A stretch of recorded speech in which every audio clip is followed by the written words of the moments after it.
Hi guys, this is Tony here from Metal Roos. You're about to sit down and enjoy an interview I just did um, over there. And do like and subscribe so you can get all this straight into your streaming and into your consciousness as soon as it arrives. So enjoy the interview, and I will. Over to you, Tony. Thank you, Grant, for coming on and chatting with us here in sunny Right. Australia. And you're in over there in the UK. So Grant Nicholas, sorry, from Feeder, the brilliant Feeder, by the way. I couldn't believe it when they asked me to interview. I was like, yeah, I'm up for that. It's unbelievable. You've been around now for such a long time. Is it 30 years? Yeah, but yeah, 30 years plus probably, yeah. Yeah, yeah. I mean, I was doing some research. I couldn't believe the numbers I was picking up. Where is it? Here we go. This will give you a bit of a buzz. I'm sure you probably already know this, but where is it? Oh God, my writing is terrible. So you've got like 11, 12 albums, right? Yeah, 43 singles. yeah. It's a lot. 43 singles. That's what blew my mind. It was like 12 albums. Yeah, okay. A lot of bands have 12 albums. 43 singles. Quite a few. I mean, I think it's actually, I think if you include like the best of and the singles and the The B-side album, EPs.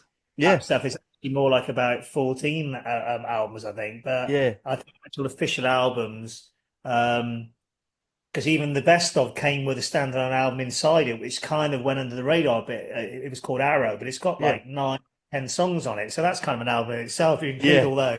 Yeah. Yeah, I know it's a lot. I know I've written a lot of songs. I don't know quite know how I did it, but somehow. I think it's wonderful. I think, and everything is always fresh, man, with you guys. I saw you at a festival back in the UK, very early on Right. in your look, don't ask me when it was because I was probably drinking, but I do remember seeing you there. Um, but did you ever play Reading? Was it Yeah, Reading? we used to be quite. Yeah, we kind of worked our way up from the Dr. Martin stage to to the like main stage after a few years, and we ended up having this amazing slot with this sort of three-piece band in the afternoon. The sun was shining, Oh, and well, we pulled a really big crowd. Everyone was like, "Who's this band?" And it was like because obviously the indie kids sort of knew us, and it was just one of those almost like career. One of those things where I get asked, is there any moments that you remember that were really important for your career? And I do remember that gig being a real turning point for us because it was like, oh my God, we're playing Reading Festival main stage, and there's a big crowd to see us. I think it turned a few heads, and it just put our name out there. yeah, and I think that's where I saw you. It would be Reading because I used to go Reading every single year, of course, and then Yeah. you know, Yeah, well, we did it a few times, but that was the mm, first time we did the main stage, and it was sort of in mid to late 90s, probably late 90s. that's probably what it was because yes, that's probably when I saw 97, you. I think. Yeah, Yeah, yeah. 97. Yeah, I just come Yeah. to Australia. Yeah, that's right. I went back to UK to visit family. Yeah. Um, I've got on YouTube. I'm wearing this like yellow t-shirt with the long hair and probably your bucket hat. No. piece. We played like the Send song from my first time. We played High that became that we're still playing. Yeah. Uh, yeah. So That must be yeah, tricky because you're here now. Because it's the first. I mean, I have to say, we'll talk about the tour in a minute. But this new album, Black Red, is it Black and Red or Black Red? What's the it's it's just black red. It's Black Red? I mean, I like the simplicity because I kind of wanted something really like you got the Metallica Black albums. And I love Yeah. sometimes it's quite. I think sometimes I had all these cool names. I'm thinking, oh, let's try and be all arty and stuff. And I thought, you know what? This is the double album. I want it to be a name you remember. It's simple. It's iconic. It's timeless.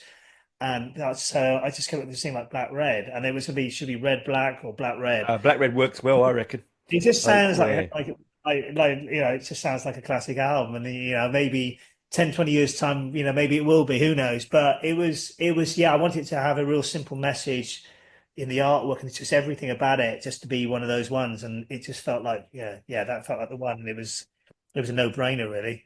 Well, I didn't think you could top Torpedo. I really, really, really love Torpedo, particularly the opening, the album, the name track, Torpedo.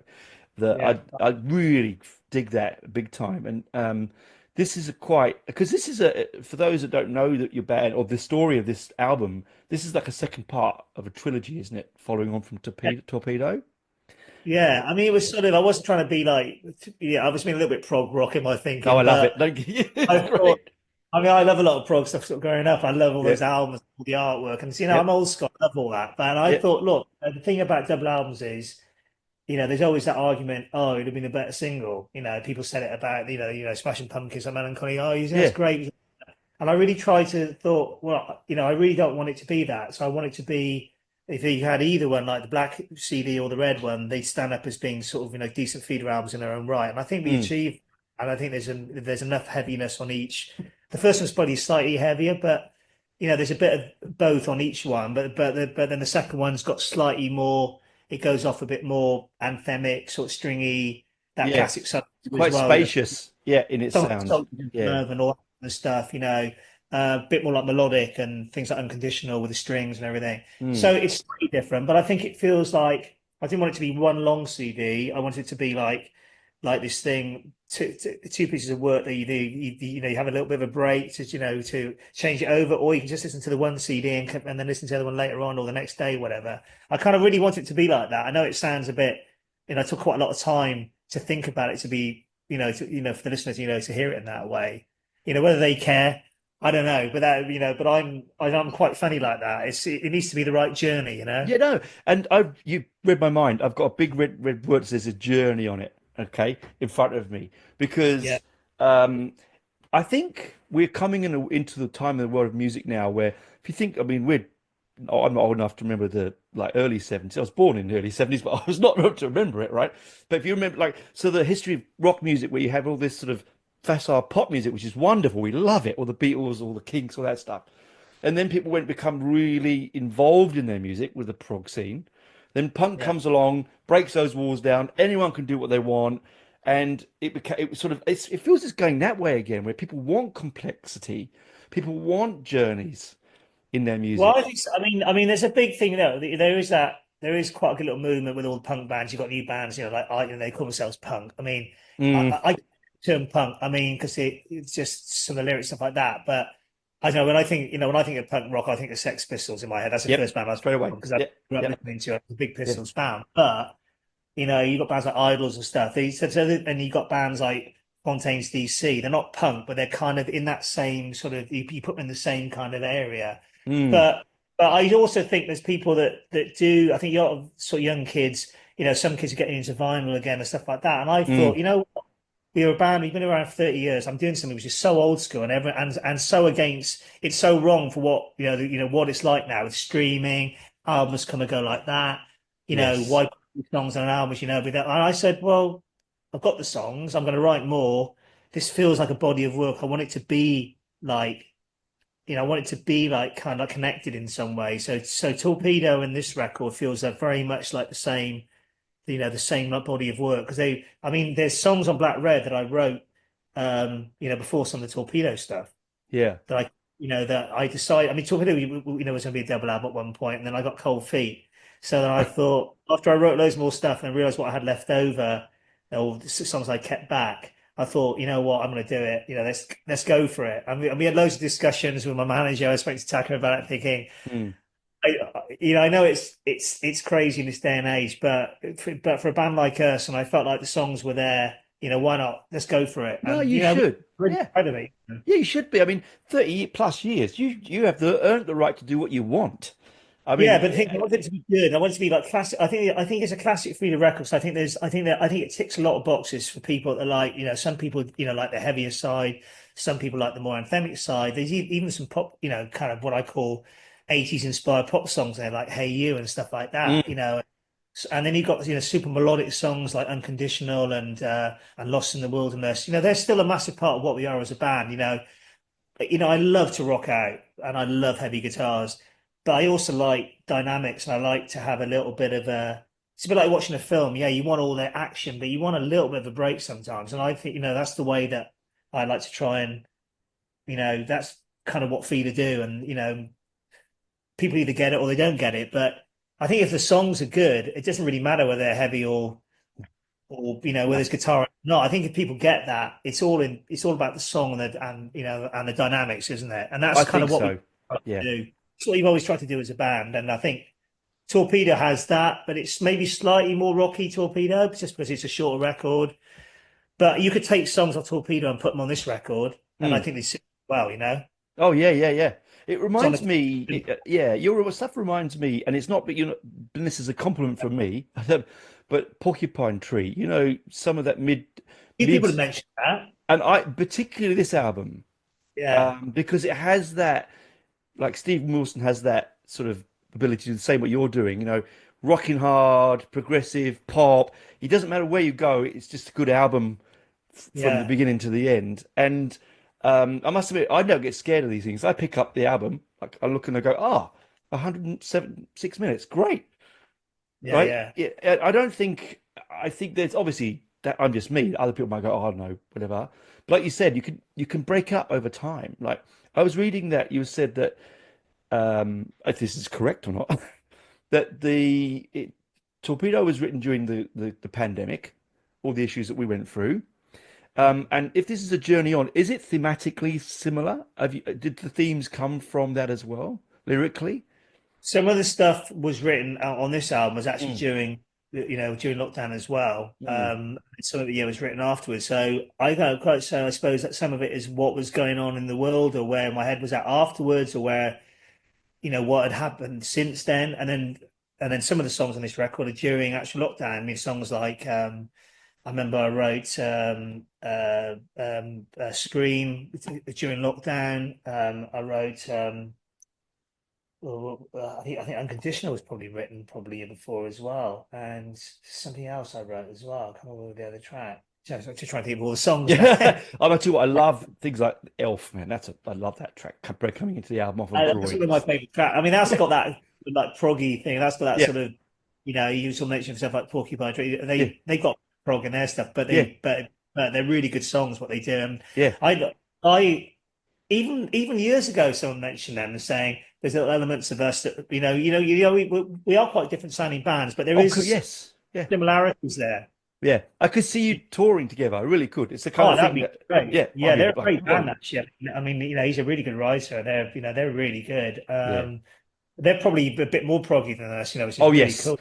yeah. But I think Yeah, though your heavy rock sound, I think again, it's a very difficult.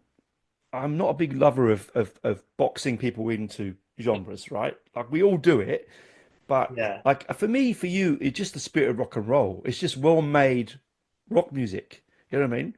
It's well-made music.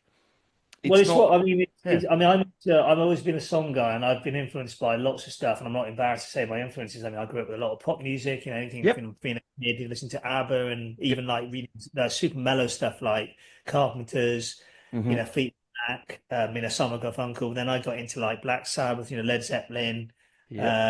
Kate Bush, ELO, Oh, Tom yep, Petty, yep. Neil Young, all that sort of stuff. And All then. great songwriters. All And great that was, songwriters. yeah, loads of 80s pop and even some AOR stuff. I mean, my friend, one of my best friends who's done a lot of theatre stuff with us, engineer producer, he introduced me to AOR, like Boston, I was gonna say I Journey. love Boston. There you go. I mean, Yeah. I'm all in the feeling, there'd be no Teen Spirit if it hadn't been for that song. I mean, No. he even, said he was influenced by it. They're great. They were an amazing band. Yeah. Some timeless sort of classics. And so it all goes into the feeder pot and kind of, that's influenced me as a writer. And that's not even, and then I can include stuff like, some 80s pop, like anything from like Gary Newman, Oh. like Duran Duran, Yep. even the early Human League, Yep. right through to stuff like obviously Peter Gabriel and stuff like trying to think who else. I mentioned Kate Bush. Yeah. Yeah. Uh, Yeah. Yeah. yeah, I mean, just so good, good songwriting, and 80s was, the 80s was, I mean, like Cars. I mean, early Cars was a big Oh yeah. influence. I mean, there was great songwriting around then. I think it gets a bad rap, the 80s, but actually for songwriting and just pure Yeah. choruses and stuff like that, it was probably one of the best eras. I mean, I lived through it and I hated it because I was a teenager, as we all did. But musically, it's something that it keeps on giving, very much like the 70s. I It's mean, a you lot were, cooler now, yeah. not that stuff, isn't it? I think it went through a period of being super uncool, even in the 90s, and now there's a bit more respect for it. I mean, how many times do you hear like Journey songs used on, Oh, Netflix, all this stuff? It's yeah. like, oh, Journey again, it's Journey again. Yeah, yeah. It's everywhere. Well-made music again, because it's like great lyricists have great tunes in their heads, great musicians. I mean, Yeah. you were obviously coming around through the point. You would have come up through the Brit you Well, know. that's when we started. So Yeah, that's what was us is get a record deal because we were like this. We were way too heavy to be Britpop because we were like we wanted to be like the Police, sort of three piece, yeah. bit sort of a bit of edge, but big guitar sound. And then we got labelled, the British Smashing Pumpkins. They called us, and they were Oh, there, and then they called us sort of. And then we got some weird things. It was always like they're kind of proggy, but they're almost like a pop band. So then they said they're like a heavy metal pop band, yeah. I This is all suppose we right. are. Yeah, yeah, Well, I grew up with what it was called heavy metal. It was yeah, called, people still call it that now, I suppose. But yeah. I was listening to heavy metal bands, as they were called, and listening to pop bands. So I suppose it's those influences, like growing up, that makes us what we, that's made me write these sort of songs and us be what we are. I think that's what's made this album particularly the last two, so Torpedo and this one, because you have the influences. You know, sometimes you can listen to great bands, but they're if they're doing as much effort as they're trying so hard, but it doesn't. It's a bit one dimensional. You know what I mean? Mm. Like, but when you've got so much influence and you're proud of your influences and don't care where they shine through, it really makes it for a much more appetizing album But you for know what? All the listeners. best bands are influenced. Even the Beatles were influenced by the whole 50s thing. It's like every Mm, band is. mm, It doesn't matter who you are. Everyone has their heroes, idols. But I think it's about taking that influence and just kind of still saying, well, we still have our sound. And I think we are. I think we do have quite an identifiable sound. I'm not you saying do. we're like really quirky, odd band because we're not. We never have been and never tried to be. But we have. I think like sonically, that I don't know, just the way my style of singing, the way I play guitar just the way that we mix things up. I mean, yeah, I understand why like Led Zeppelin had heavy songs, they had like folk songs, they had songs with Mm, strings. And I love that, and Smashing Pumpkins had that. So I guess I get why some people said, "Oh, Bit Pumpkins good. They got the strings, they got the heavy stuff, and all mm. that." I've always loved bands like that because not only has it given us so much more freedom to be able to do that, to make records and have a song like "Playing with Fire" on the Mm, same record as "Hey You," mm, but that's what we are, and that's that feels perfectly natural to me. yeah. But some people just want that. Some rock bands do that one thing, they do it really well, and that's kind of what Yes. they do. Yeah, yeah, yeah. AC/DC is a classic example. I mean, they Yeah, do that one thing and they do it very well. yeah. I like to sort of I just naturally mix things up a bit more, and I think that the end result makes it very much us, but the influences are there, but I think the end result is it ends up being us, and I think it kind of it gives us our own sound, even though I'm not ashamed to say that I still the reason why I write this is probably because I listen to Black Sabbath or the Police or Mm. whatever. Oh, yeah. But Everyone's got everyone influences. they do, but it does. It shines through on this album and all of your work, really, to be honestly fair. But so I got it. Mention the tour dates while I remember. Yeah, So you're coming over here in April next year, I believe. yeah. Yes, we've got April 5th in Perth, April 6th in Adelaide, April 9th in Melbourne, the 10th in Sydney, and 11th in Brisbane. And I want to say, and I keep saying this to bands, this is new now for me to say this because I haven't had the privilege to do this recently. But thank you for going to Perth. Now, I'm not from Perth. I don't. I. It's 6 hour flight from me. Okay, but it's part of this journey that people when they come to this country, they often leave that. They don't go there. They do the easy route. You know, Brisbane, Yeah. Sydney, Melbourne, and go home. Right. Mm. And the fans in Perth are just such good people. Like I know a lot of people in Perth, and they just they when you get a live show there, they're gonna go for it, man, because they are starved of really good music. It's so Yeah, far well, away.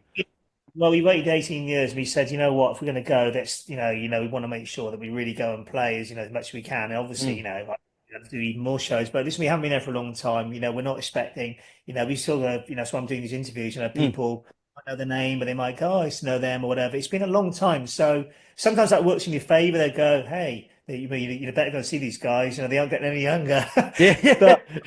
But at the same time, we can't take it for granted that we might be big here or whatever, but it's like starting out a bit sort of new, which in some ways is really exciting, but we don't take that for granted. So we really want people to come to the shows. We're going to really like rock out the best we can and have a great time. It'll be a mixture of black, red, and we do some feeder classics as well. So I it'll was be a going to bit say, they get them on Buck you Rogers. but we do torpedo and stuff like that. Stuff from there. We love doing that stuff, and we want to rock out, so we want to do some heavy stuff. But we're going to do, we'll do some of the classics. High and all those songs, and Mm. just like if you, because that's important. That's a big part of the show, and I think it always. When I go and see my favorite bands, as much as I want to hear their cool new stuff, you still want to hear some of those Oh yeah, songs that yeah. got you into the band. You Yeah, because it can't. gives you that warm feeling because it's memories, right? It's It how you feels sang. wrong. Yeah, Yeah, and also yeah, it joins the dots up. It connects them with that point in their life, where they were, students or whatever they were, or they were living in London, they went back to Australia, wherever it was. yeah. I think it's important to have that, and it even brings back memories for us as well, like playing those songs. Because I just sort of, even when I'm singing them, sometimes I sort of think about, where we were when we were touring it and when I wrote it. You Ah, know, great. And sometimes you get to a period where you know, I think especially for me when I've written it, I think I spent so much time trying to get the albums right. Listen, I analyze it, listen to mixes and mixes, and get all the order right. I'm usually feel like right, I'm done with it now. But sometimes I know you get a bit tired of playing songs sometimes, but when you go back to playing stuff that you maybe thought wasn't the coolest thing you've written back then, or it wasn't right, you actually start to embrace it again. It's yeah. quite a weird feeling, like going back to our first album. we did a few songs on, a couple of tours. We did like Tangerine, which is a very quirky, early heavy feeder single we did. Well, it's sort of heavy but poppy. I love it. Yeah, We were playing it and it got great reaction. I thought, wow, yeah, I thought I'd never play this song again. But I know it's funny because you think you're never going to revisit that, but actually it's a really important part of our evolution as a band. And I think it's, it's fun to go back to, some of that early stuff, even though it feels like quite different now to sing. mm. Yeah. Oh, yeah, it I would was be because trying to you've grown say up. that Yeah, yeah, because you've aged, you we've have, grown. Yeah, yeah. but I some of those things they still kind of have a place. I'm not saying everything that I did from that area, feels right, but a lot of that stuff has really stood up really, really well. Like, we still play High like every show, and that's a song I wrote, in the 90s, and it's been it was a kind of semi-radio hit in America so that's been a very loyal song, but but it's an old track. Yeah, I mean, again, I was talking to a lot of artists when they got, particularly with big histories behind them. When you're playing Mm. live, you've got to enjoy what you're playing. I mean, it's a You difficult really thing have. to do because you've got to enjoy it. It's okay to go, I'll just do all the ones everyone knows, but there might be one in your catalog where you go, oh, do you know, I just want to play that one. That's always been a favorite, and That's you've got the to hard squeeze it bit. in. That's the hard bit because we've got so many songs trying to get a set list, and I'm trying to Mm. get it right the Oh couple my of God, minutes. madness. All the songs in there, and you always want to play the new stuff. Every band does, because Mm. I think the new stuff is great, and I want to rock out. But then and sometimes you think like, yeah, I know, but Rogers just they'll get a big reaction because they were the pop songs, but they're a tiny part of what we are as a band, tiny part of what I am as a writer. What I think we've achieved, but. People just want that 3 minutes of fun, and it's like, and sometimes you'll be like, "Oh, God, play it again." But when you play it and you get a great reaction, you can't really diss that because it's like gold to have songs that people just singing every word back at you. You Oh, can it must almost be amazing. It must be amazing, sing you them. I know. mean, you can almost don't have to sing them, and then people are singing it. But they're not always. Some of your biggest hits are not always your proudest moments as an artist or as a writer, but every band has them, and that's just the way it is. And you never quite know what makes a song a hit or why it connected so well, and you can Mm. try and analyze it and try and do it again, and it doesn't work the same. So Why don't you can't bottle lightning, right? It is what it is, you know. and when they come along and it happens because if it was a formula and it was that easy, but everyone would be writing a hit every week, and it isn't like that. It's just about timing, a bit of luck to certain thing, getting the right radius. It's just everything comes into place sometimes, and we had a few songs. We've had a good handful of songs that have done that, and that's what's probably helped us to give us like a career, I guess. Yeah, man, and honestly, and it's been a fantastic career, man. If I could look back after 30 years and go, wow, 12 albums, 11 of them top 10 or top, to say, oh yeah, I'd be like, Right, yeah, woo. we're not Coldplay, doing big, big like stadiums, but we're at, we're a good level, I think, for, you know, and we're doing music that we like doing. We haven't compromised, and I feel as though, I think we're one of those bands that maybe we'll probably be more successful after we've stopped. I think there's a lot of Oh, bands that are like that. yeah, but don't I honestly like success is not about this is for me anyway. Like I'm not a musician, so I can't say this, but success for me it feels like it's accomplishment. Like, even if you sing one person in the audience or to 10,000 people, it's an accomplishment. And It is. and yeah, and that's success. It is. I mean, the thing is, we're very lucky. We're still doing what we do. What we love doing, and we work really hard. I'm still really inspired. I mean, God knows. I mean, I'm no spring chicken, but I still seem to write, and that's been a great thing for the band because it doesn't always you don't always have that. And sometimes you write the first album, then it's just that spark isn't always there. So I think we've been lucky. I think we've always like delivered. And I think it hasn't been forced. It's been because we've wanted to make music because I love Exactly. writing. Yeah, But yeah, yeah, we're still passionate, as you can probably hear. We're still pretty passionate about it, and we still like really care about it, and we still have a lot of places that we haven't, either played for a long time, like Australia, and a yeah. lot of countries we still haven't played. We've never been to South America. Oh man, they You know, probably love you there, man. It's- it's- yeah, they're rock there, but there's still a few things. Even though we've been around a long time, Yeah. there's lots of things that we haven't Finding done. time. Yep. Yeah, yeah, it is about that. Yeah. Before we're too old. Yeah, exactly right. Hey, well, we better wrap up because we're going to get you All off right, man. off this. Thank But you. it's very great talking to you. I've loved your music. This latest album was a cracker. I hope that people really do dig it. And I'm going to do the Torpedo tomorrow, and then I'm going to do Black and Red. And I'm just going to All listen to them back to back and see how it goes because I reckon that's going There's to a be a little journey. connection how my like confused brain was working, weaving in and out of them Oh, I because it love it. was really like that. I'm excited by it. I'm excited by it. I can't wait to do that tomorrow. I've got a day off, so I'm going to take my time on that one. But I hope the shows fill out well. I hope it's so you come in a great time of year. April's lovely here. Yeah. Not too hot. So you're gonna although Perth is always hot. So it doesn't matter. But yeah, safe journey when you do come, and I hope the album smashes it. Have a great Christmas. And That time of year spread the again. word.